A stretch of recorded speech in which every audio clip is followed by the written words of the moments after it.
இன்னைக்கு இணையம் வழியாக இணைந்திருக்கிற அனைவருக்கும் டெக்சாஸ் முருகன் டெம்பிள் சார்பாக வருக வருக என வரவேற்கிறோம். அனைவருக்கும் வணக்கங்கள். இன்று நமது சிறப்பு விருந்தினராக நம்ம கூட இணைந்திருக்கிறவர் ஐயா திருச்சுடர் நம்பி அவர்கள். அவங்களுடைய அறிமுகம் பார்த்தீங்கன்னா, நாம ஒரு சைவ சித்தாந்த ஆன்மீக சொற்பொழிவு அப்படின்னு எடுத்துக்கிட்டோம்னாவே எல்லோருக்கும் நினைவுக்கு வருவது நாம் அனைவராலும் வாரியார் சுவாமிகள் அப்படின்னு அழைக்கப்படுகிற கிருபானந்த வாரியார் சுவாமிகள் தான். அப்படி அவரையும் முருகப்பெருமானையும் பிரிக்கவே முடியாது அப்படின்னு சொல்ற அளவுக்கு அவர் மிகப்பெரிய ஒரு முருக பக்தர். அப்படிப்பட்டவரின் வழி தோன்றிய அவரது பேரன் இன்று தைப்பூச நன்னாளிலே நமது டெக்சாஸ் முருகன் கோவில் சார்பாக நடைபெறுகிற ஒரு ஆன்மீக கலந்துரையாடல்ல நாம கூட இணைஞ்சிருக்கிறது ஒரு தெய்வ செயல்னு தான் சொல்லணும். நன்றிங்க ஐயா. ஐயா பாத்தீங்கன்னா, முதுமுனைவர் திரு சத்தியவேல் முருகனார் மற்றும் திருமதி மல்லிகா இணையரின் திருமகனாக பிறந்திருக்கிறார். இவர் BA கார்ப்பரேட் செக்ரட்டரிஷிப்ல பட்டம் பெற்றவர். சென்னை பல்கலைக்கழகத்தில் கணக்கியல் மற்றும் வர்த்தகத்தில் முதுகலை பட்டம் MCOM பெற்றவர். MPhil பட்டம் பெற்றிருக்கிறார் மற்றும் diploma in multimedia and webmaster அந்த பட்டமும் பெற்றிருக்கிறார்.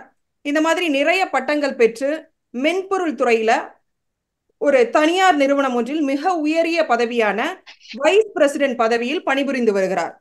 அப்படியெல்லாம் ஒரு மிகப்பெரிய பதவியில் இருந்தாலும் கூட அவர் தனது 17ஆம் வயதிலிருந்து ஆன்மீக சொற்பொழிவுகளை செய்து வருபவர். அந்த பாரம்பரியத்தை விடாமல் அவர் ஆன்மீக சொற்பொழிவுகளையும் கொடுத்து கொண்டிருக்கிறார். சைவ சித்தாந்தத்தில் தேர்ச்சி உள்ளமையாலும் மேடைகள் தோறும் சித்தாந்த கருத்துக்களை பேசி வருவதாலும் இவருக்கு சித்தாந்த செம்மல் என்ற பட்டமும் உண்டு. தனி தமிழ் மந்திரங்களால் தனது தந்தையார் சத்தியவேல் முருகனாரோடு இணைந்து 150க்கும் மேற்பட்ட குட நன்னீராட்டு, திருமணம், புதுமனை புகுவிழா, வாழ்வியல் சடங்குகள் போன்ற முக்கிய நிகழ்வுகளில் வேள்வி சடங்குகளை ஆற்றி வருபவர். தெய்வ தமிழ் அறக்கட்டளை ஆற்றும் சீரிய பணிகள் பலவற்றை முன்னின்றி நடத்தி வருகிறார். SRM பல்கலைக்கழகம் மற்றும் தெய்வ தமிழ் அறக்கட்டளை இணைந்து நடத்தும் தமிழ் அர்ச்சகர்களை உருவாக்கும் ஓராண்டு சான்றிதழ் வகுப்பில் பாடங்களை நடத்தும் ஆசிரியராகவும் பணிபுரிந்து வருகிறார். இவ்வாறு பன்முகம் கொண்ட ஒரு மனிதர் நம்ம கூட ஒரு ஆன்மீக சொற்பொழிவில் இணைந்திருப்பது நாம் எல்லோரும் செய்த பாக்கியமாக கருதுகிறேன். ஐயா, நீங்க தொடங்கலாமுங்க ஐயா. நல்லது, ரொம்ப மகிழ்ச்சிமா. என்னுடைய குரல் கேக்குதுங்களா? கேக்குதுங்க ஐயா. திருவடியும் தண்டையும் சிலம்பும் சிலம்பூடுருத ஒருவடிவேலும் கடம்பும் தடம்புயம் மாறிரண்டும் மறுவடிவான வதனங்களாரும் மலர்கண்களும் குருவடிவாய் வந்து என்னுள்ளம் குளிர குதிகொண்டவே யாம் ஓதிய கல்வியும் எம்மறிவும் தாமே பெறவேலவர் தந்ததனால் பூமேல் மயல் போய் அறமை புணர்வீர் நாமேல் நடவீர் நடவீரினியே நாமேல் நடவீர் நடவீரினியே.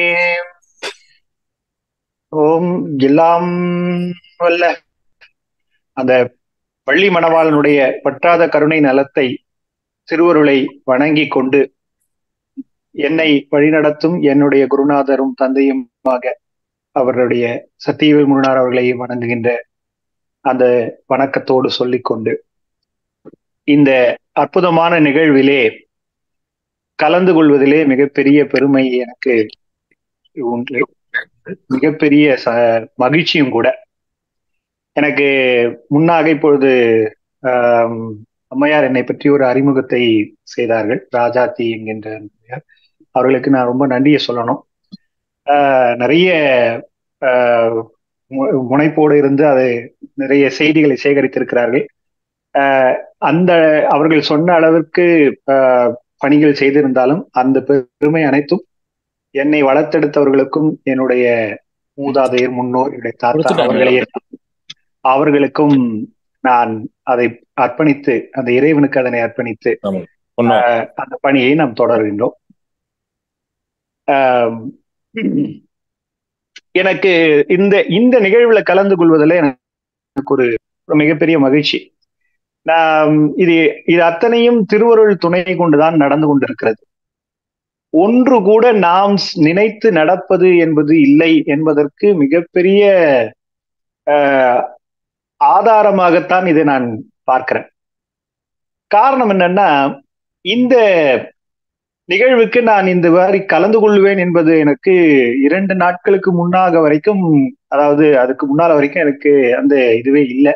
என்ன காரணம்னா, நான் அலுவலக ரீதியாக இப்பொழுது சென்னையில இருந்து சிக்காகோல இருக்கிறேன். இப்பொழுது அதன வேறு ஒரு காரணம் பற்றி இங்க இருக்கக்கூடிய அமைப்பினர்களை நான் தொடர்பு கொண்டேன்.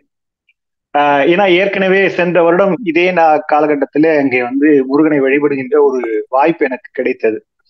அது தொடர்ச்சியாக மறுபடியும் நம்ம இது பேசும்பொழுது, ஐயா நீங்க தைப்பூசத்தன்னைக்கு இணைந்து சொற்பொழிவை ஆற்றலாம் என்று சொல்லி அவர்கள் ஒரு சில சிந்தனைகளை செய்யலாம் அப்படின்னு சொல்லி அமைத்தார்கள்.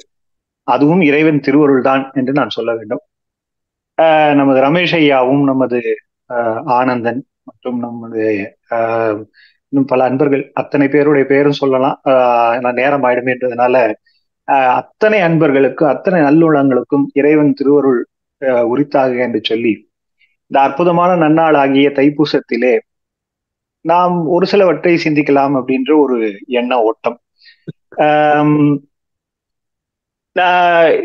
நம்முடைய அன்பர்கள் ரமேஷ் மற்றும் அவர்களுக்குள்ள பேசிட்டு இருக்கும்போது கூட அவங்க சொன்னாங்க, இந்த மாதிரி எங்களுக்கு இந்த கோயில் அமைப்பு என்பது கூட மிகப்பெரிய ஒரு வாய்ப்பாதான் அமைஞ்சுது அப்படின்னு சொன்னார்கள். உண்மையை சொல்ல போனால் இதுவும் இறைவன் திருவருள் தேர்ந்தெடுத்து கொடுத்த அமைப்பு என்றுதான் நான் சொல்ல வேண்டும். அவர் சொல்லும் பொழுது எனக்கு இந்த இடம் அமையும் பொழுது அதுவாக அமைஞ்சது இல்லையா, லிபர்ட்டி ஹில்ஸ் என்கின்ற வகையில அமைஞ்சது. ஹில்ஸ் அப்படின்றது முருகனுக்கு உரியது இல்லையா. குன்றிருக்கும் எல்லாமே குமரன் இருக்கும் இடம். ஆக அந்த ஹில் என்பது சேர்ந்து வருவது எங்களுக்கு ஒரு மிகப்பெரிய இதுவா இருந்தது அப்படின்னு ஐயா அவர்கள் சொன்னார்கள். அதுல என்ன ஒரு மிகப்பெரிய நுட்பம் என்ன அப்படின்னு பாத்தீங்கன்னா, எனக்கு ஒரு ரொம்ப அழகான மகிழ்ச்சியான ஒரு விஷயம் என்ன அப்படின்னு சொன்னா, இந்த முகவரியிலேயே திருவருள் மிகவும் ஊன்றி இருக்கிறது என்பது இறைவனுடைய திருவருள் தான் அப்படின்னு தான் சொல்லணும். என்ன காரணம்னா, நீங்க உங்களுக்கு இதோடைய முகவரினா எல்லாருக்கும் தெரிஞ்சிருக்கும், தெரியாதவர்களுக்கும் சொல்றேன். அட்ரஸ் தமிழ்ல சொல்லிடுறேன், சரிங்களா. இந்த அட்ரஸ்ல பாத்தீங்கன்னா நீங்க வார்த்தைகள் என்ன பாத்தீங்க, stubble field line, liberty hill இல்லையா. இப்போ லிபர்ட்டி என்பது நாம் அனைவரும் அறிந்த ஒன்று. ஹில்லுக்கு குன்று நமக்கு விளக்கம் புதுசா சொல்ல வேண்டிய அவசியம் இல்லை, வந்துருச்சு. லிபர்ட்டி என்பது விடுதலையை குறித்தது இல்லையா. தான் அது விடுதலை. அப்ப இந்த இடத்துக்கு பெயர் விடுதலை குன்று என்றுதான் நம்ம தமிழ் படித்த மொழியாக்கம் பண்ணோம்னா தமிழ் விடுதலை குன்று என்றுதான் நாம் கொள்ள வேண்டும். இன்னும் சொல்ல போனா இந்த ஸ்டபுள் என்கின்ற அதுவே கூட நீங்க விடுதலை என்று சொல்லும் போது கூட தமிழ்ல எல்லாவற்றுக்கும் ஒரு மிகப்பெரிய பொருள் இருக்குங்க. அதாவது இன்றைய நாள்ல கூட நம்ம தலைப்புல அமைக்கும் போது கூட தைப்பூசத்தினுடைய சிறப்பு என்ன என்பதை பற்றி பேசுவோம் என்பதற்காகத்தான் நாங்க அமைத்துக் கொடுத்தார்கள். அன்பர்கள் தயவு செஞ்சு இருக்கிறவங்க அந்த கொஞ்சம் மியூட் பண்ணிக்கிட்டீங்கன்னா கொஞ்சம் வசதியா இருக்கும். அதனால தயவு செஞ்சு இந்த ஒவ்வொரு செயலுமே ஒவ்வொரு சொல்லுமே தமிழிலே மிகப்பெரிய பொருளை குறித்தது. எல்லாம் காரண பொருளாக அமைத்திருக்கிறது. உதாரணத்துக்கு நீங்க விடுதலை என்று சொன்ன, விடுதல் என்பது விடுதலையாகி, ஒரு கட்டுக்குள்ளே இருப்பதை நாம் விடுவித்தால் அது விடுதலை இல்லையா. அதாவது துணிப்பது துணி, அப்புறம் விடுவது வீடு, இப்படி சொல்லிட்டே போகலாம். வெட்டுவது வேட்டி, இப்படிதான் தமிழ்ல எல்லாமே காரண பெயராகவே அமைத்திருக்கு. அப்போ ஏதோ ஒரு கட்டுக்குள்ளாக இருக்கும் பொழுது அந்த கட்டுகளிலிருந்து நீங்கி நீங்கள் வெளியே வருவீர்களானால் அது விடுதலை. இப்போ சமுதாயத்துக்குன்னு ஒரு கட்டுப்பாடு இருக்கு. அந்த சமுதாய கட்டுப்பாட்டுக்கு உரிய நிலையில நாம் வந்து உடைகள் அணிந்து கொண்டு நம்மளுடைய பணிகளை செய்து கொண்டிருக்கிறோம். அப்போ அதே மாதிரிதான் வீட்டுல இருப்போம்னு சொல்ல அவசியம் இல்லையே. இப்போ அந்த சமுதாயத்துக்குரிய கட்டுப்பாட்டுக்குரிய அளவுல நம்ம வந்து உடையை அமைத்துக் கொள்கிறோம். வீட்டுக்குள்ள வரும்போது அதே கோட்டு சூட்டு அப்படியே போட்டிருக்க வேண்டிய வேலை இல்லை. அப்ப அந்த கட்டுப்பாட்டிலிருந்து நீங்குவதனாலே தான் அந்த அதிலிருந்து விடுபடுவதனால் இல்லம் விடுதலை ஆயிடுச்சு, வீடு என்று சொல்ல ஆரம்பித்தார்கள். அப்போ ஒன்றிலிருந்து விடுபடுவது வீடு ஆகிற்று. இது இது மிகப்பெரிய உயர்ந்த தமிழ்ச்சொல் என்பதற்கு இன்னொரு பொருள் என்னன்னா, இந்த உயிர் இந்த இடத்திலிருந்து விடுதலையாகி இறைவனை அடைவது என்பதற்கும் இதுக்கு வீடுன்னு போயிடு. அதாவது அறம் பொருள் இன்பம் வீடுன்னு சொன்னாங்க இல்லையா? அப்போ வீடு என்பது மிகப்பெரிய முத்தியை குறித்தது. அப்போ இந்த நீங்கள் இப்பொழுது நாம் வணங்கி கொண்டிருக்கக்கூடிய அந்த டெக்சஸ் முருகன் கோயில் மிகப்பெரிய பொருள் பொதிந்த வகையிலே விடுதலை குன்றாக அமைந்திருக்கிறது. நமக்கு வீடு பேரை வழங்குவதற்காகவே அந்த முருகன் அந்த இடத்திலே வந்து அமைந்திருக்கிறான் என்பதுதான் அதற்கு உரிய திருவருள். இது இயல்பாக அமைந்திருக்கிறது. யாரும் எதிர்பார்த்து அது அமைத்ததாக எனக்கு தெரியவதில்லை. இதுல இன்னும் கூட சொல்ல போனோம்னா, இதுல இன்னொரு அற்புதமான விஷயம் என்னன்னா, ஸ்டபிள் ஃபீல்ட் லேன் என்று சொல்லி அதுல இருக்கு. ஸ்டபிள் என்கின்ற வார்த்தைக்கு, ஆங்கில வார்த்தைக்கு தமிழ்ல நிறைய பொருட்கள் உண்டு. அதுல ரொம்ப குறிப்பா நாம கருத வேண்டிய பொருள்கள்னா, ஒன்று இந்த இதெல்லாம் இருக்கு இல்லையா, விதைகள் அதெல்லாம் இருக்கு இல்லையா, அதுல இருந்து அதுல உமின்னு சொல்லுவாங்க. அந்த மேல் இருக்கிற ஓடுகள் வெளியில வருது இல்லையா, அது பேர் உமின்னு சொல்லுவாங்க. அந்த மாதிரி அதுக்கு ஸ்டபிள்னு ஆங்கிலத்துல பெயர். இப்போ நெல் இருக்கு, நெல்லுல இருந்து அரிசி வந்து வெளியில எடுத்துட்டோம்னா அந்த மீத இருக்கிற அந்த மேல இருக்கிற ஓடு இருக்கு இல்லையா, அது ஸ்டபிள். அது உமின்னு தமிழ்ல சொல்லுவாங்க. இப்போ நாம் என்ன நினைக்கணும்னு நினைக்கிறோம், இந்த முடக்கத்திலிருந்து விடுதலை பெற்று இந்த உடல் இறைவனை அடைய வேண்டும், இந்த உயிர் இறைவனை அடைய வேண்டும் நினைக்கிறோம். அப்ப இந்த உடலை விட்டுட்டு தானே அந்த உயிருக்குள்ள அந்த உயிர் வந்து அங்க போய் இறைவனை அடையணும். அப்ப அது இறைவனை அடையணும்னா அப்ப அது இந்த உடலை விட்டுட்டு போகணும். அப்ப இந்த உடம்புக்கும் நம்ம ரொம்ப நாளா என்ன நினைச்சுக்கிட்டு இருக்கோம்னா, இந்த உடம்பு தான் எல்லாம் நாமன்னு நினைச்சுக்கிட்டு இருக்கோம். இல்ல, உயிர் தான் நாம் இல்லையா? அப்போ இந்த உடல் வேறு உயிர் வேறுன்றத திருக்குறள் குடம்பை தனித்தொழிய புல் பறந்தற்றே உடம்போடு உயிரடை நட்புன்னு திருக்குறள் சொல்வார், வள்ளுவர் சொல்வார். இப்போ அந்த ஒரு குடம், அதுல வந்து அந்த கூடு இருக்கு, அந்த இது இருக்கு இல்லையா, அந்த பறவை புல் பறந்தற்றேன்னா, புல்னா பறவைன்னு அர்த்தம். இப்ப இந்த பறவை வந்து அது வாழ்ந்த ஓடாகிய அந்த முட்டையிலிருந்து வெளியே வந்து பறந்து போகுது இல்லையா, அப்ப அது பறந்து போது விடுதலை ஆயிடுச்சு. அப்ப இந்த விடுதலை ஆகும்போது இந்த உடல் அந்த உடல் வெளியில வந்துருச்சு. அது உள்ள இருந்த அந்த அது காத்து கொண்டிருந்த ஓடு அங்கேயே விட்டுட்டு வந்துருச்சு இல்லையா. அது போல இந்த உடம்புக்கும் உயிருக்கக்கூடிய நட்பு என்னன்னா, நேரம் வர வரைக்கும் காத்துக்கிட்டு இருக்கும், அது பக்குவம் ஆயிடுச்சுன்னா பறந்துடும், இவ்வளவுதான். அப்படி பக்குவமாகி பறக்கிறதுனால அது அது வரைக்கும் கட்டுப்பட்டு இருப்பது விடுதலை ஆகின்றது. அது விடுதலை ஆவதனாலே அது முத்தி ஆயிற்று. அந்த முத்தியை தருகின்ற இடம் தான் இந்த ஸ்டபிள் ஃபீல்டு லேன் என்கின்ற அற்புதமான அந்த வார்த்தை. இன்னொரு பொருள் கூட உண்டு. ஸ்டபிள் என்று சொன்னால் தண்டுன்னு அர்த்தம், முதுகன் தண்டு. நாம் இந்த உயிர் மேலே இறைவனை அடைவதற்கு உரிய பொருளாக அமைக்க இருக்கக்கூடிய இந்த முதுகம் தண்டு இருக்கிறது, அதுதான் வழி. அது வழியாகத்தான் மேல போகணும். அதனால்தான் தமிழ்ல அதுக்கும் ஒரு குறியீட்டு சொல் ஒண்ணு உண்டு, அதை ராஜபாட்டைன்னு சொல்லுவாங்க. வீணா தண்டு, ராஜபாட்டை. இந்த குண்டலினிலிருந்து உயிர் மேலே வரும் பொழுது இறைவனை அடைவதற்கான இடம் என்கின்ற வகையிலே அது இவ்வளவு பொருள்கள் அத்தனையும் நீங்கள் வணங்கி கொண்டிருக்கக்கூடிய அந்த கோயிலினுடைய முருகன் எல்லா பொருள் பொதுல அந்த விலாசத்திலேயே அந்த முகவரியிலேயே அமைத்திருக்கிறார். அப்போ இது இறை திருவருளாக பார்த்து அமைத்தது, அது சரியான பாதையில இருக்குன்னு நமக்கு தெரிஞ்சுக்கிறோம். அப்ப இவ்வளவு திருவருள் நிறைந்த ஊற்றம் நிறைந்த ஒரு இடத்திலே இருக்கக்கூடிய முருகப்பெருமான், இந்த முருகப்பெருமானை வந்து வணங்கக்கூடிய அற்புதமான நாளிலே உங்களோட இந்த சிந்தனையை செய்கிறேன். அதனால்தான் நீங்கள் நடந்து வந்த பாதை உங்களை இறைவனோடு சேர்த்து விடும் என்பது போல இன்றைக்கு நீங்க எல்லாம் நடந்து வந்திருப்பீங்க பாத யாத்திரையா இல்லையா. அதுல நீங்க நடந்து வந்து அந்த இறைவனை அடைந்திருக்கிறீர்கள். அந்த ஸ்டபிள் ஃபீல்டு லேன் வழியாக, அந்த பாதை வழியாக, முதுகன் தண்டு ஆகிய அந்த வீணா தண்டாகிய ராஜபாட்டை வழியாக நடந்து வந்து இறைவனை அடைந்திருக்கிறீர்கள் என்பதுதான் உண்மையான ஒரு செய்தி, உண்மையான ஒரு பொருள்.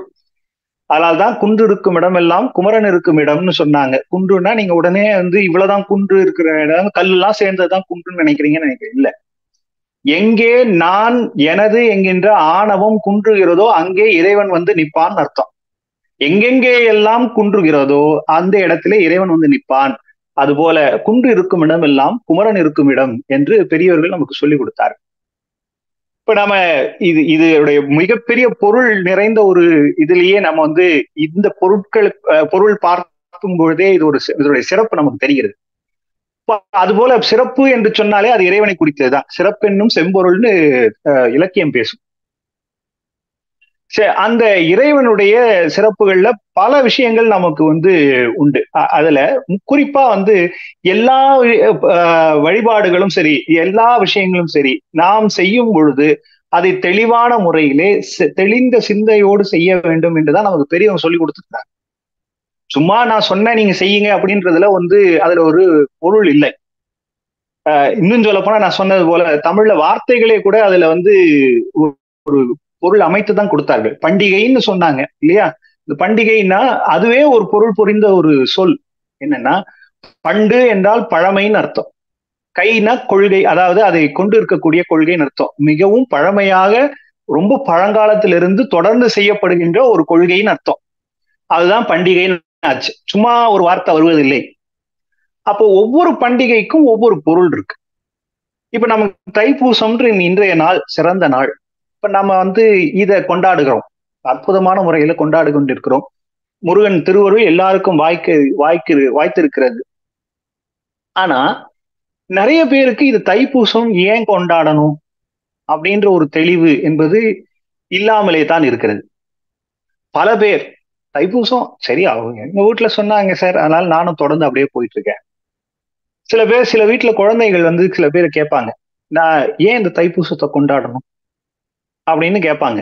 ஒண்ணு தெரிந்தவர்கள் என்ன சொல்லுவாங்கன்னா அதுக்கான விளக்கம் சொல்ல முற்படுவார்கள். இல்லைன்னா நான் சொல்றதை கேளு அப்படின்னு நம்ம சொல்லுவோம் இல்லையா?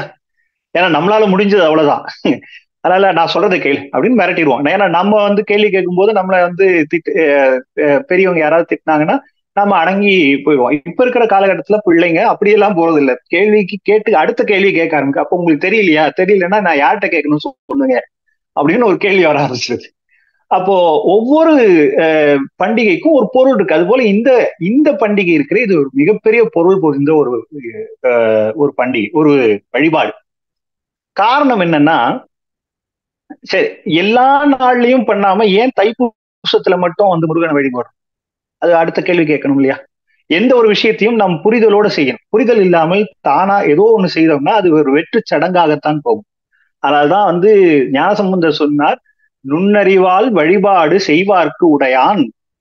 நீ எது வேணாலும் செய்யுங்க, ஆனா எந்த செய்கை செய்தாலும் அந்த செய்கையில அதனுடைய பொருள் என்ன என்று தெரிந்து செய்யுங்கள்னு சொன்னார். அது நீங்க அப்படி செஞ்சாதான் கடவுள் உங்க கூட்ட வருவாரு.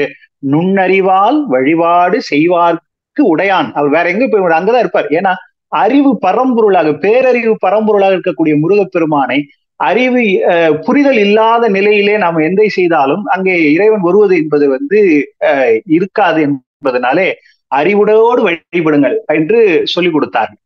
சரி, அப்ப இது ஏன் செய்யணும் அப்படின்றதுதான் அடுத்த கேள்வி. நான் கொஞ்சம் வேகமாக போயிடுறேன். ஏன்னா நமக்கு வந்து காலம் வந்து பார்த்து கண் சிமிட்டி கொண்டு இருக்கிறது இல்லையா? அதனால அது கொஞ்சம் விரைவாகவே சிந்தனை செய்யும். நிறைய, அதாவது இது ஒரு மிகப்பெரிய ஒரு பொருள் பொதிந்த ஒரு பகுதி என்பதை நீங்கள் தயவு செய்து மனதில் கொள்ளுங்கள். காரணம் என்னன்னா, ஒண்ணு, இப்போ இந்த தைப்பூசம் ஏன் இவ்வளவு சிறப்பு? இப்போ யாராவது ஒரு குழந்தை கேட்டா நமக்கு பதில் சொல்ல வேண்டிய கடப்பை நமக்கு இருக்கிறது. தைப்பூசம் ஏன் இவ்வளவு சிறப்பு அப்படின்னு பாத்தீங்கன்னா, முதல்ல இந்த இந்த நாள் என்பது ஒவ்வொரு பண்டிகைக்கும், இந்த தைப்பூசம் மட்டும் இல்லை, இது நாம் தமிழர்கள் கொண்டாடுகின்ற ஒவ்வொரு பண்டிகைக்கையும் ஒரு நாளை தேர்வு செய்து நமக்கு கொடுத்திருக்கிறார்கள். அதுக்கும் ஒரு பொருளோட தான் கொடுத்திருக்கிறார்கள். முதல்ல இப்ப தைப்பூசத்துல ஏன் ஒவ்வொரு மாதத்திலேயும் ஒரு நம்ம இந்த சிறப்பு நிகழ்வுகள் என்பதும் சிறப்பு வழிபாடுகள் என்பதும் ஒரு பௌர்ணமியிலேயே அமைந்து கொண்டே இருக்கும். நீங்க பார்த்தீங்கன்னா அதுதான் கோயில்கள வழிபாடுகளும் அப்படிதான் அமைச்சிருக்காங்க. பௌர்ணமி தொடர்பாகவே அமைத்திருக்காங்க. இன்னும் சொல்ல போனால் தமிழிலே மாதங்களுடைய பெயர்களை கொள்ளுவது கூட அந்த பௌர்ணமியிலே வரக்கூடிய அந்த அந்த மாதத்தில் வரக்கூடிய பௌர்ணமியினுடைய நட்சத்திரம் என்னவோ அதை கொண்டுதான் அந்த பெயர்களை அமைத்தார்கள். இப்ப நம்ம கொஞ்சம் அறிவியல் ரீதியா சிந்திச்சு பார்த்தோம்னா, பௌர்ணமி எப்போ வரும் அப்படின்னு பாத்தீங்கன்னா உங்களுக்கு தெரியும். வந்து பௌர்ணமி சொன்னா அது வந்து ஒரு வடமொழி. அதுவும் நல்லா தெரிஞ்சுக்கங்க. ஒவ்வொரு எல்லா மொழியையும் தெரிந்து கொள்ளுங்கள். எது எந்த மொழியினும் தெரிஞ்சுக்கணும். இப்ப பௌர்ணமி என்பது தமிழ்னு நினைச்சிட்டு இருந்தீங்கன்னா அதை நீங்கள் மாற்றம் செய்து கொள்ள வேண்டும். காரணம் என்னன்னா அது வடமொழி. நல்ல தமிழ் சொல் என்று சொல்ல வேண்டும் என்று சொன்னால் அது நிறைமதியின் பொருள். நிறைமதின்னு சொல்லணும். அதே மாதிரி அமாவாசை என்பதும் தமிழ்ச்சொல் அல்ல, வட சொல் தான். அதுக்கு சரியான தமிழ்ச்சொல் வந்து மறைமதி. இது நிறைவாக இருக்கக்கூடிய மதி அல்லது அது குறைந்து மறைந்து கொண்டு இருக்கிறது, அதனால அது மறைமதி. இப்போ நம்ம இது தமிழ் நிறைய இந்த மாதிரி தமிழ் சொற்கள் நமக்கு நிறைய இருக்கு. அதை நம்ம பயன்படுத்தாம விட்டுட்டோம். அதை நம்ம தொடர்ந்து செய்து கொள்வோம். ஆனா இப்போ அந்த நிறைமதி நாள் அப்படின்றது பௌர்ணமி என்பது எப்படி வரும், எப்படி நம்ம எடுக்கிறோம் அப்படின்னு பாத்தீங்கன்னா, சூரியனும் அந்த சந்திரனும் இருக்கக்கூடிய அந்த அதனுடைய இது இருக்கு பாருங்க, இடம். அது வந்து சரியாக 180 டிகிரி என்று நேருக்கு நேராக வரும் பொழுது அந்த ஒளியானது, சந்திரன் ஒளியானது முழுமையாக இருக்கும். இதுதான் அடிப்படை. இது சயின்ஸ். நம்ம ஒன்றும் புதுசா ஒன்றும் இதுல வேற எதுவும் சொல்லல. இது சயின்ஸ். அப்போ சூரியனும் சந்திரனும் நேர்கோட்டில் அது ஒன்றுக்கு ஒன்று பார்த்து கொண்டிருக்கும் போது 180 டிகிரி நேராக இருக்கும் பொழுது அமைகிறது பௌர்ணமின்னு ஆகுது. அப்போ ஒவ்வொரு இடமும் இந்த ஜோதிட ரீதியாக பார்த்தீர்களானா 12 ராசிகள் என்று நம்ம சொல்லியிருக்கோம் இல்லையா? அந்த 12 ராசிகள்ல அந்தந்த ராசி அதற்கு நேர்கோட்டால் இருக்கக்கூடிய ஏழாவது ராசியில அந்த இடத்துல சந்திரன் இருக்கும். இப்ப சூரியன் இருக்கிற ஒரு இடம் எது இருக்கோ அதுக்கு 7ஆம் இடத்துல சந்திரன் இருக்கும். அந்த நாள் அது எந்த நட்சத்திரத்துல இருக்கோ அந்த நாள்ல தான் பௌர்ணமி வரும். நீங்க வரிசையா எடுத்து பாத்தீங்கன்னா கூட தெரியும். இப்ப நீங்க மேஷத்துல சூரியன் இருக்குன்னு வச்சுக்கோங்க, அதுக்கு 7ஆம் இடமா இருக்கக்கூடியது துலாம். அது சித்திரை நட்சத்திரத்துல வரும். அதனாலதான் அது வந்து அந்த மாதத்தினுடைய பெயரே சித்திரைன்னு வச்சாங்க. அதே போல இன்னொன்னு உதாரணத்துக்கு இன்னொன்னு சொல்லணும்னா மிதுன ராசின்னு வச்சுக்கோங்க. மிதுன ராசிக்கு நேர்கோட்டில் இருக்கிறது தனுசு. அது பாத்தீங்கன்னா அது வந்து நான் பேசுறது கேக்குதுங்களா? கேக்குதுங்க ஐயா. சரி. அப்போ மிதுன ராசிக்கு நேர்கோட்டில் இருப்பது தனுசு ராசி. அது வந்து அதற்குரிய அப்போது இருக்கக்கூடிய அந்த இடத்துல இருக்கும் பொழுது இருக்கக்கூடிய நட்சத்திரம் வந்து இது மூல நட்சத்திரம். அதனால்தான் ஆனி மாதத்துல மூல நட்சத்திரத்துல பௌர்ணமி வரும். நீங்க எடுத்து கூட பாருங்க. நீங்க வரிசையா நீங்க எடுத்து ஒவ்வொரு வருடமும் எப்படி வந்திருக்குன்னு பாத்தீங்கன்னா தெரியும். அதே போல இதுல வந்து மாசி மாசம் அப்படி பார்த்தீங்கன்னு வச்சுக்கோங்களேன். அந்த வந்து சூரியன் கும்பத்துல இருந்தா அதுக்கு 7ஆக இருக்கக்கூடியது சிம்மம். அந்த அதுல சந்திரன் இருப்பார். அப்ப அந்த நேரத்துலதான் மக நட்சத்திரத்துல அந்த பௌர்ணமி வரும். அப்போ அதனால மாசி மகம் சிறந்தது. சோ இப்படி ஒவ்வொரு பௌர்ணமியும் ஒவ்வொரு சிறப்பு கொண்டு இருக்கக்கூடிய அதுல முக்கியமா இந்த தைப்பூசம் மட்டும் ஏன் முருகனுக்கு உகந்தது அப்படின்றது நம்ம பார்க்கணும். அதுதான் நம்முடைய சிந்தனை. இப்ப தைப்பூசத்துல ஏன் முருகனுக்கு உரியது அப்படின்னு பாத்தீங்கன்னா, இந்த நம்ம சொன்ன பிரகாரம் இதெல்லாம் நீங்க வந்து சும்மா கட்டுக்கதையா நினைத்து விடார்கள். தயவு செய்து பொருள் பொதிந்த நிலையில் இருக்குன்றத நம்ம சிந்தனையோட நம்ம செல்லுவோம். இந்த சூரியனுடைய இது இருக்கு இல்லையா, பயணம் இருக்கு பாருங்க. இந்த பயணம் வந்து இதை சுத்தி வர்றது நமக்கு தெரியும். எக்லிப்டிக்கல் அதுல வந்து தெரியும் இல்லையா? எலிப்டிக்கலா இது ஒரு அரைவட்ட வடிவத்துல சுத்தி வரும்னு வச்சுக்கோங்களேன். அதாவது இந்த இது சொல்லுவாங்க இல்லையா, அது மாதிரி அது நடந்து வருது. அப்போ இங்க இருந்து கீழே இருந்து அது இப்படி போய் இப்படி சுத்தி திருப்பி வரும். அப்படிதான் அதனுடைய சுற்றுப்பாதை இருக்கும். இப்போ இதுல வந்து இப்படி மேல இருந்து இப்படி ஏறி இப்படி சுத்தி இப்படி வருது இல்லையா? இது இப்படி ஏறுவது ஒரு பயணம், இறங்குவது ஒரு பயணம். அதுதான் வடமொழியில உத்தராயணம் அப்புறம் தட்சிணாயனம் சொல்லுவாங்க. ஏறும்போது ஒரு 6 மாதம் ஆகும், இறங்குவது இந்த பக்கம் 6 மாதம். நீங்க ஏறி இறங்குங்க சார், என்ன சார் சூரியன் இப்படி லெப்ட் இது ஸ்டெப்ஸ்ல ஏறி இறங்குதா அப்படின்னு நீங்க கேட்டுறாதீங்க. அதனுடைய வட்ட பாதை சொல்றோம். நீள்வட்ட பாதைன்னு சொல்லுவாங்க அதுக்கு தமிழ்ல. நீள்வட்ட பாதை. அது இப்படி சுத்தி வரும். நீங்க வந்து ஒரு இப்படி வச்சு பாத்தீங்கன்னா, போர்ட்ரைட்டா வச்சு பாத்தீங்கன்னா உங்களுக்கு புரியும்.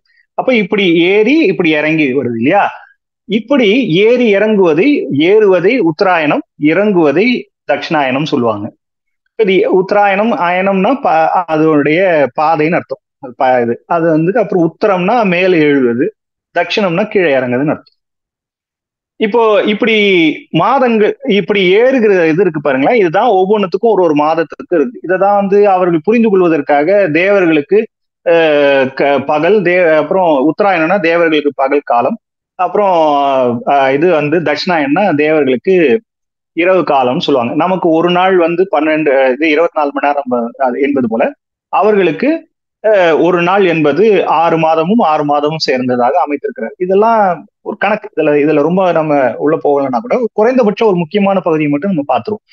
இந்த இதுல அது அதாவது என்னன்னா அதனுடைய சூரியன் வளருகின்ற ஒரு இது இருக்கு அதுலயே. அப்ப அது வரும்போது இது ஒளி மிகுகின்ற இடமாக அமைந்திருக்கிறது. தை மாதம் முதல்ல ஆரம்பிக்கும். இந்த உத்தராயணத்துல ஆரம்பிக்கும் போது தை மாதம் தான் முதல்ல ஆரம்பிக்குது.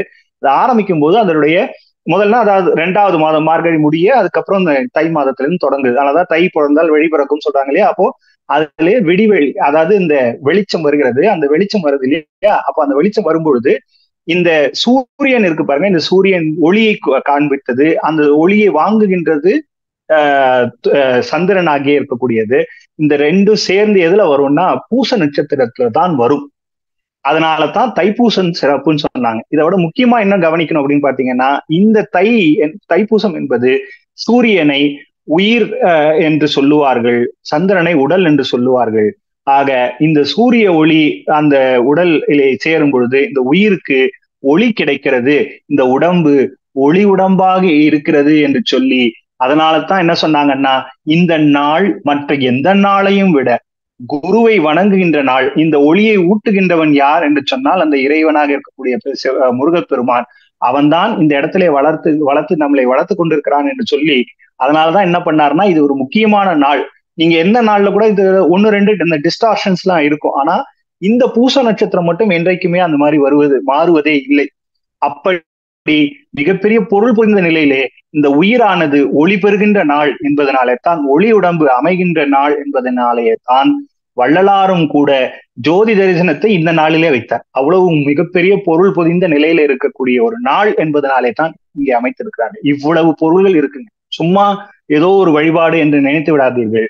இது மிகப்பெரிய பொருள் பொதிந்த ஒரு நாள். அந்த நாளிலே நீங்கள் எல்லோரும் இங்கே அமைந்திருக்கிறீர்கள். அற்புதமான ஒரு நிகழ்வு. நீங்கள் எல்லோரும் இந்த இறைவனை வழிபட்டு அதற்குரிய நிலையிலே உங்களுக்கு ஒரு அந்த இயல்பான அருள் என்பது உங்கள் மீது முழுமையாக அந்த இறைவனுடைய அருள் வீச்சு உங்கள் மீது விழ வேண்டும் என்பதற்காகத்தான் இந்த நாளிலே அதை அமைத்திருக்கிறார்கள் என்று நாம் கருத வேண்டிய நமக்கு கடப்பாடு இருக்கிறது. அவ்வளவு பொருள் புதிந்த நாளிலே நீங்கள் எல்லோரும் இணைந்திருக்கிறீர்கள்.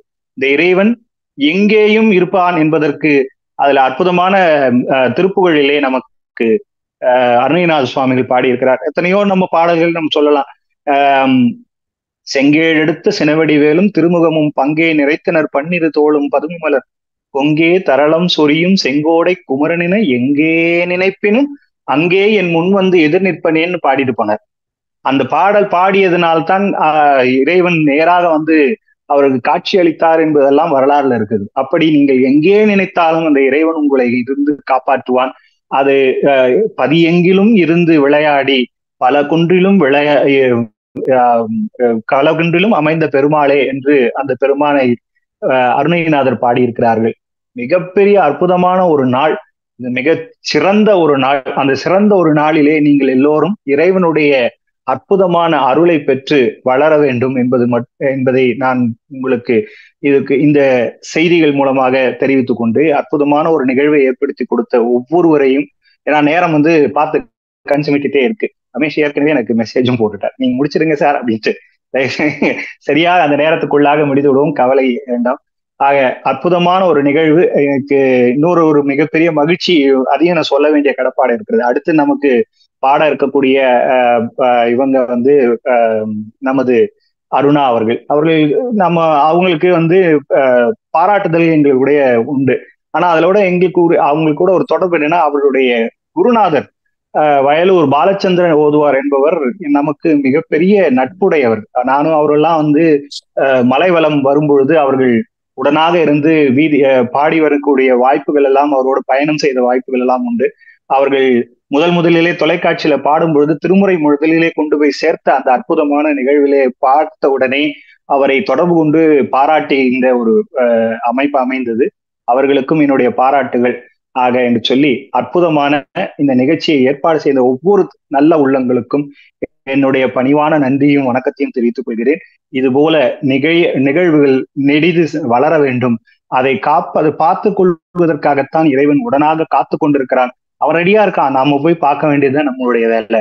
ஆக அந்த பெருமானை எந்த நிலையிலேயும் சாந்துணையும் கல்லாதவாறுன்னு சொன்னாங்க. அதுபோல சேந்தனை கந்தனை செங்கோட்டு விற்பனை செஞ்சுடர்வேல் வேந்தனை செந்தமிழ் நூல் விரித்தோனை விலங்கு வள்ளி காந்தனை கந்த கடம்பனை கார்மயில் வாகனனை சாந்துணை போதும் மறவாதமை என்று சொல்லுகின்ற அந்த அந்த அருணகிரிநாதருடைய வார்த்தையை நான் சொல்லி இந்த அளவிலே இந்த வாய்ப்புக்கு நன்றி கூறி அமைகின்றேன். நன்றி, வணக்கம், என்னுடைய வாழ்த்துக்கள்.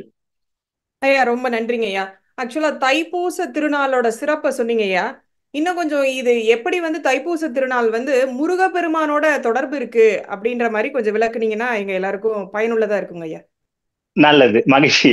நான் நேரம் ஆயிடுச்சேன்றதா கொஞ்சம் வேகமா போயிட்டேன். இதுல முக்கியமா கவனிக்க வேண்டியது என்னன்னா, இந்த உடம்பு என்பது ஒளி பெறுகின்றதுன்னு நான் சொன்னேன் இல்லையா, அது ஒளி வாங்குது. இப்போ இயற்கையாகவே சூரியன் ஒளி படைத்த ஒன்று, அதனுடைய ஒளி வாங்குகின்றது உயிராக இருக்கக்கூடிய அந்த சந்திரன் உடல் வாங்கு.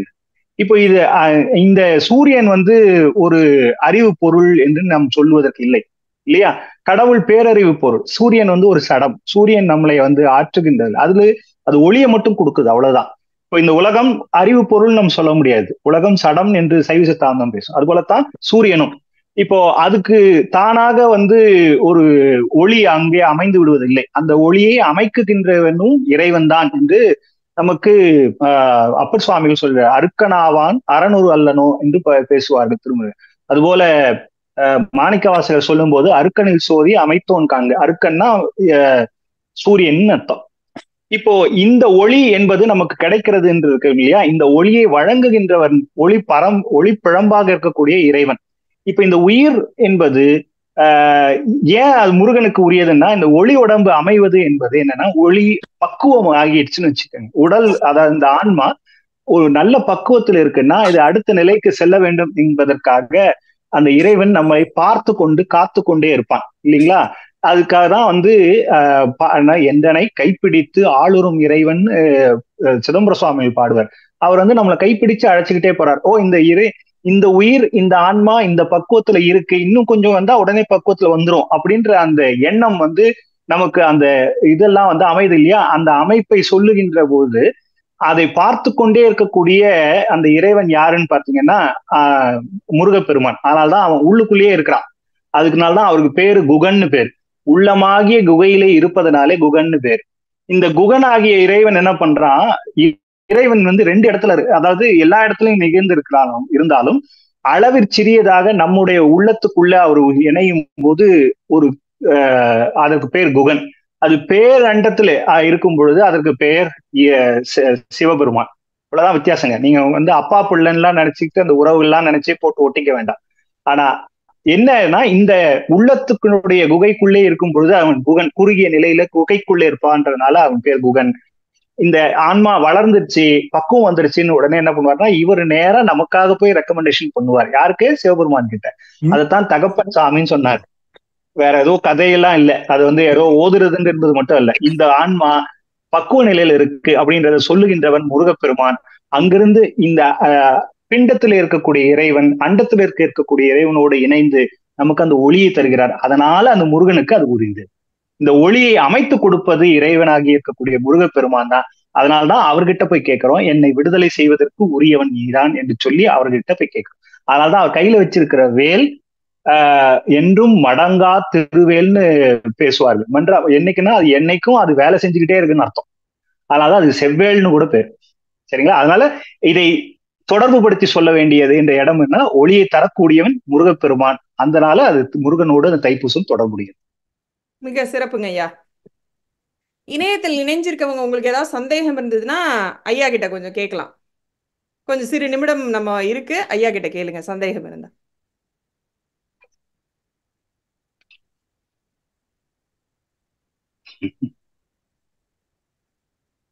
ரொம்ப நிறைய செய்திகள் சொன்னதுனால ஒண்ணு ரொம்ப புரிஞ்சிருச்சுன்னு சொல்லணும், இல்லைன்னா ஒன்னும் புரியலன்னு அர்த்தம். எந்த வகையும் தெரியல இப்ப இது வரைக்கும். எல்லாரும் அமைதியா இருப்பதனால. ஒரு ஒரு நிமிடம் பார்ப்போம் ஐயா. நல்லது நல்லது. எனக்கு ஒரு கேள்வி இருக்குங்க ஐயா. சொல்லுங்க சொல்லுங்க. ஆஹ் முடிஞ்சா உங்க பெயர் சொல்லிட்டு சொன்னீங்கன்னா கொஞ்சம் வசதியா இருக்கும். சரிங்க. என் பேரு ரம்யா. சரி சொல்லுங்கம்மா. எங்க ஊர் பக்கம்லாம் வந்துட்டு ஈரோடு சைடு, அந்த சைடுங்க. அங்கெல்லாம் பாத்தீங்கன்னா தைப்பூசத்தன்னைக்கு நிலாவுக்கு வந்து ஒரு படையல் மாதிரி பண்ணுவாங்க. வாசல்ல வந்து சின்னதா கோலம் போட்டுட்டு இது பண்ணிட்டு மதிக்கோதி, சீப்பு, அந்த பிறை நிலா அதெல்லாம் போட்டு நிலாவுக்கு வந்து தண்ணி தெளிச்சு அந்த மாதிரி கும்பிடுவாங்க. அதுக்கும் இதுக்கும் என்னங்க ஐயா சம்பந்தம்? அதேதாங்க. இப்போ இந்த உடல் வந்து நான் சொன்னோம் இல்லையா, நம்ம உயிர்கள்லாம் நம்ம வந்து சிறந்து இருக்கக்கூடியது அப்படின்னு நம்ம சொன்னோம் இல்லையா, அந்த ஒளி வாங்கக்கூடியதுன்னு. இப்ப எல்லாரும் ஒரே நாள்ல ஒளி வாங்கி மிகப்பெரிய முத்தி நிலையை அடைவது இல்லை. அவங்களுக்கு ஒவ்வொரு உயிருக்கும் ஒவ்வொரு படிநிலை உண்டு இல்லையா. அப்போ அவங்க அந்த பக்குவம் வந்தவங்க, ஏற்கனவே பக்குவம் வந்தவங்கள வந்து இறைவன் என்ன பண்ணாரு, அது அவர் வந்து தன்னோட சேர்த்து வச்சிருக்கிறேன்றதை காமிக்கிறதுக்காகத்தான் சிவபெருமானுடைய தலையில வந்து பாத்தீங்கன்னா ஒரு பிறை இருக்கு இல்லையா, சந்திரன் வச்சிருப்பார். அது வந்து சும்மா அவரோட அழகுக்கு பாக்குறதுக்கு நல்லா இருக்கு அப்படின்னு ஒரு ஃபேன்சி பேண்ட்னு நினைச்சுக்காதீங்க. அது இந்த உயிரை காண்பிப்பதற்காக, உயிரை நான் என்னுடைய தலையில வச்சிருக்கேன். அதாவது பக்குவம் அடைந்த ஆன்மாக்களை இறைவன் தொண்டனாக இருப்பவனை தலையில் வைத்து கொண்டாடுகின்ற தலைவன் அவன். அப்ப அந்த வகையில இருக்கும்பொழுது ஏற்கனவே இருக்கக்கூடிய இந்த பக்குவம் அடைந்த ஆன்மாக்களை பார்த்து நாம வணங்குறோம். நீங்கள் அடைந்த நிலைக்கு போல நான் வளர வேண்டும் என்று சொல்வதற்காக அதை வணங்குங்கன்னு சொல்லி கொடுத்தாங்க. அது வந்து இப்ப இன்னும் சொல்ல போனா, அதனால்தான் வந்து பாடும்போது திருமுறையில கூட அவர் என்னையும் ஆழ்வரோ கேள்வியர்னு சுந்தரமூர்த்தி சுவாமிகள் பாடுவார் 7ஆம் திருமுறையில.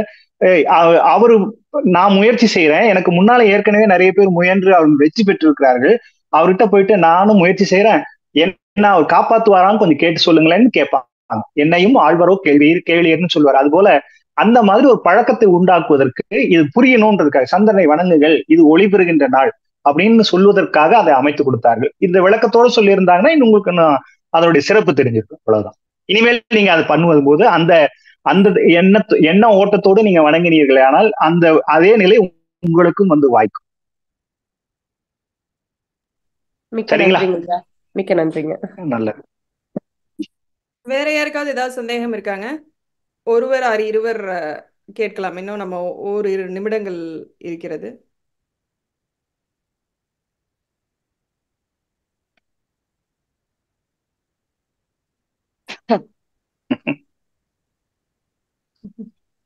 மகிழ்ச்சி. நம்ம அதாவது இதுல வழக்கமா வந்து சில பேர் நாங்க பேசும்பொழுது கைத்தட்டல் வாங்குவதுன்றது எங்களுக்கு மிகப்பெரிய உற்சாகம். அதுதான். அதனால நாங்க பேச்சாளர்களுக்கெல்லாம் கைத்தட்டல் வாங்குறதுக்கு கேட்போம். சில நேரங்கள்ல கை தட்ட வேண்டிய இடத்துல கை தட்டவே மாட்டாங்க. நாங்கெல்லாம் அப்புறம் தான் கேட்போம், என்னங்க கை தட்டவே இல்லையே நீங்க அப்படின்னா, சார் ரொம்ப மெய்யொன்றி போயிட்டோம் சார், அதனால எங்களுக்கு கைத்தட்டவே மறந்துட்டோம் சார் அப்படின்வாங்க. அது போல ரொம்ப மெய்யொன்றி போயிட்டாங்கன்னு நினைக்கிற. கேள்வி வரல. கேள்வி நேரம் நம்ம முடிச்சுக்கலாம். ரொம்ப நன்றி. உங்களுக்கு ரொம்ப நன்றிங்க. அது நம்ம வந்து ஒரு திருவிழா பண்டிகைனா அதோட பொருள் தெரியாம கொண்டாடினா நம்ம அதை வந்து அடுத்த தலைமுறைக்கு கடத்த முடியாதுங்கிறத ரொம்ப தெளிவா ரொம்ப விளக்கமா எங்களுக்கு புரிய வச்சிங்க. நம்ம முதல்ல நம்ம அதோட பொருளை புரிஞ்சுக்கிட்டோம்னா தான் அடுத்து நம்ம தலைமுறைக்கு கடத்தி வழிபாட்டு முறைய, நம்ம தெய்வ நம்பிக்கைய நம்ம அடுத்த தலைமுறைக்கு கொண்டு போயிட்டு இருக்க முடியும். இது ரொம்ப நிறைவா இருந்ததுங்கய்யா. ரொம்ப நன்றிங்கய்யா. ரொம்ப மகிழ்ச்சி. உங்கள் அனைவருக்கும் என்னுடைய நன்றிகள், பாராட்டுகள். இறைவன் திருவருள் உங்களுக்கு உரித்தாக என்று சொல்லி நான் அமைந்தேன். ரொம்ப மகிழ்ச்சிங்க. ரொம்ப நன்றி. ரொம்ப நன்றி. நன்றிங்கய்யா.